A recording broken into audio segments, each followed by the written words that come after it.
नमस्कार मु जितेंद्र आपण मानक स्वागत करुच्ची दैनिक न्यूज ओडिया चैनल को। तो आज सारा दिन कौन सब बछा बछा और टॉप न्यूज गुड़िक रही चलते संपूर्ण भिडियो जानी नवा। राज्य में यही सब स्थान में 3 दिन जाए प्रबल वर्षा। चलो देखि नवा संपूर्ण अपडेट कौन रही। राज्य में बदलुची पाणीपाग, दिन में प्रचंड गुड़गुड़ी और अपराह्न कालबैशाखी। आसंता मे 22 तारिख बेलू अरब सागर एक लघुचाप क्षेत्र सृष्टि होवर संभावना रही। मे 21 तारिख सुधा अरब सागर और कर्णाटक उपकूल में एक घूर्णिबलय सृष्टि होवर संभावना रही। संभाव्य घूर्णिबलय 22 तारिख बेलू पूर्व केन्द्रीय अरब सागर और कर्णाटक उपकूल में लघुचाप परिणत हो पारे। गत 2 दिन है राज्य में कालबैशाखी प्रभाव तापमात्रा सामान्य कमुची। अनेक सहर में दिन में तापमात्रा 40 डिग्री तलक खसी आसी। संबलपुर पारद 39 डिग्री रेकर्ड कर बेले खोर्धा, बलांगीर, बरगढ़ और टिटिलागढ़ में 39 डिग्री लेखाएं, नुआपड़ा, बौद्ध और सुवर्णपुर में 39 डिग्री लेखाएं रही। भुवनेश्वर 38 और कटक में 36 डिग्री सेल्सियस रही। आसंता 24 घंटा मध्य मयूरभंज, केन्दुझर, सुंदरगढ़, झारसुगुड़ा, बरगढ़, बलांगीर, कोरापुट, रायगढ़ और गजपति जिला को कालबैशाखी येलो वार्निंग जारी कर उपरोक्त जिलागुड़िक मध्य किसी अंचल में घंटा प्रति 30 रु 40 किलोमीटर बेग पवन बहीपे बोली भुवनेश्वर पाणीपाग विज्ञान केन्द्र पक्षर सूचना दी जाए। चलो देखिए परवर्ती अपडेट कौन रही। जुक्त 2 परीक्षा फल को नहीं एवं गोटे बड़ खबर सामना को आसुचे। आसंता 20 तारिख सुधा जुक्त 2 परीक्षा फल प्रकाश पाइबार संभावना रही। चलो देखना बा संपूर्ण अपडेट कौन रही। आसंता 20 तारिख सुधा जुक्त 2 परीक्षा फल प्रकाश करने को CHSE लक्ष्य रखी। यह प्रक्रिया एवं चूड़ांत पर्यायर पहुंची जाइए। मे 1 तारिख सुधा खाता देखा शेष होती। चलित वर्ष जुक्त 2 परीक्षा देवाई 3,64,527 जन रेगुलर छात्र छात्री आवेदन करथिले। सेमानक मध्यरु कला 2,29,604 जन एवं वाणिज्य 23,560 जन, विज्ञान 1,06,325, धंदामूलक शिक्षा 5,038 जन थिले। से भली 27,282 जन एक्स रेगुलर छात्र छात्री परीक्षा देवाक आवेदन करथिले। सूचनायोग्य जे पूर्व मे 15 तारिख सुधा परीक्षा फल प्रकाश करने को CHSE लक्ष्य रखिथिले मध्य एपर्यंत ताहा प्रकाश पाई नाही। तेणु आसंता 20 तारिख मध्य प्रकाश पाइबार लक्ष्य रखा जाउछि। चलो देखिया परवर्ती अपडेट कौन रही। पुणी कड़ लेउटाउछि कोरोना। एशिया महादेशर हांगकांग और सिंगापुर में कोरोना पुणी थे व्यापार लगी। यह 2 स्थान में नूतन कोरोना रोगी चिन्हट होता बेले रोगी संख्या हठात वृद्धि पाई। यह परिप्रेक्षी में एने मत रखिंट राज्य जनस्वास्थ्य निर्देशक नीलकंठ मिश्र। राज्य जनस्वास्थ्य निर्देशक डॉक्टर मिश्र कहते यह नुआ वेरिएंट नुहे, रोग प्रतिरोध क्षमता कमिगले कोरोना संक्रमण होगी। जिला मुख्य चिकित्सालय टेस्टिंग चली। भयभीत होबार कौन कारण नहीं। विश्व स्वास्थ्य संगठन सह राज्य सरकार जोगाजोग अच्छा। केंद्र सरकार कोविड नहीं राज्य सरकार जोगाजोग करुछन्ते। कौन गाइडलाइन आसिले ताकू कार्यकारी तुरंत करा बोली जनस्वास्थ्य निर्देशक सूचना देइछन्ते एवं काहार को भयभीत न होबा मध्य सूचना रहउचे। चलो देखिए परवर्ती अपडेट कौन रही। यही दिन आसीबो PM किसान योजनार परवर्ती किस्ती टंका। सारी नियंतु यही काम नचेत आपण भी पाइबारु वंचित होई पारंती टंका। भारत सरकार देशर लोकमानक पई अनेक योजना आनी थांते। देशर विभिन्न लोक सरकारी योजनार लाभ मध्य उठाई थांते। सेहीपरि PM किसान योजना अधीन एपर्यंत 19तम किस्ती पठा सरी। समस्त चाषी एवं 20तम किस्ती अपेक्षा रही। चाषी मैंने परवर्ती किस्ती केबे पाइबे चलतु जानी नवा। किस्ती पाइबा पूर्व कौन सब काम कले आपण मैंने किस्ती पाइपर से विषय में सविशेष तथ्य चलतु जानी नवा। किसान योजना लाभ पाउथुवा चाषी मैंने 20तम किस्ती अपेक्षा करिसेंती। प्रकाश थाउ कि सरकार 4 मास व्यवधान में किस्ती पठाते। फेब्रुआरी मासरे सरकार द्वारा 19तम किस्ती जारी कर जाइए। फेब्रुआरी को देखिले परवर्ती किस्ती जून मासरे आसीबारे। रिपोर्ट अनुसार परवर्ती किस्ती जून 20 तारिख सुधा जारी करिपारंती सरकार। तथापि आपण मानकु कहि रखुछु जे वर्तमान सरकार किंबा कृषि मंत्रालय द्वारा ए विषय रे कोनसी सरकारी सूचना दिया जाय नाही। सरकारी सूचना पई आपनको किछि दिन अपेक्षा करिया को पड़ी पारे। प्रकाश थाउ कि किसान योजना अधीन लाभ नेउथबा चाषी मानक पई सरकार द्वारा निर्देशावली जारी करा जायछि, जहा अधीन रे समस्त चाषी को ई-केवाईसी करबा जरूरी अटे। जे चाषी माने पर्यंत ई-केवाईसी करि नांती से चाषी मान परवर्ती किस्ती अटकी जापे। तेणु जदि आपण यही नामटी एपर्यंत संपूर्ण करना तेणु समय नष्ट नक प्रथम यही कामटी शेष कर दिंतु, नचेत आपण मान टंका फसी जापे। चलो देखिए परवर्ती अपडेट कौन रही। आसिला बड़ खबर। ओडिशा, झारखंड, बिहार बृहत बांग्लादेशर अंश तुर्की जारी कला बड़ विवादीय मानचित्र। पाकिस्तान को अस्त्रशस्त्र सहित समर्थन करिवार मूल्य देउछि तुर्की। सुरक्षा आरंभ करी विमान चलाचल, शिक्षा और वाणिज्य पर्यंत समस्त क्षेत्र में भारत संपर्क शेष करने को जाउछि। भारतर यह पदक्षेप जो तुर्की विपुल क्षति सहवाक जाउछि। यापर तुर्की निजर भारत विरोधी गतिविधि बढ़ाई देइछि। एथर तुर्की बांग्लादेश सहित हाथ मिलाई भारत विरोध षड्यंत्र करुथवार एक मामला सामना को आसुछि। गणमाध्यम रिपोर्ट अनुसार तुर्की हठात बांग्लादेश रे सक्रिय हो गलानी।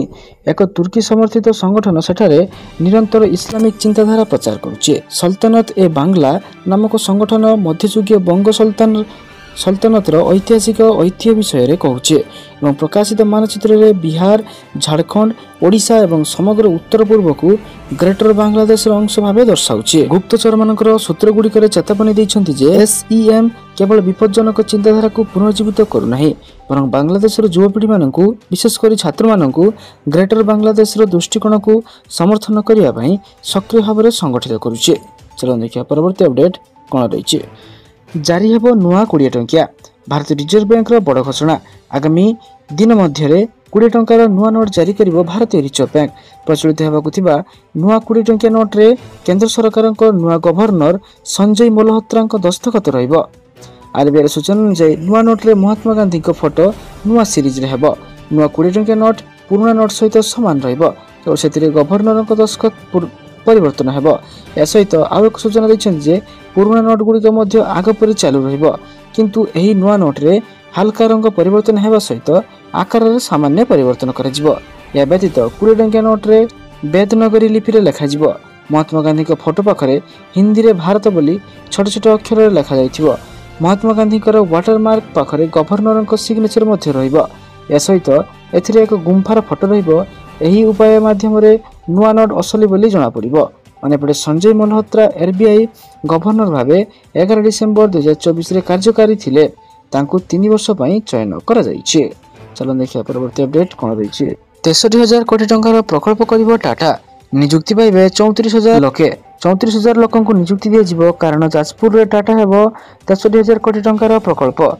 22 तारिख में जाजपुर में 12टी प्रकल्प शिलान्यास और 4टी प्रकल्प उद्घाटन करेंगे मुख्यमंत्री मोहन चरण माझी।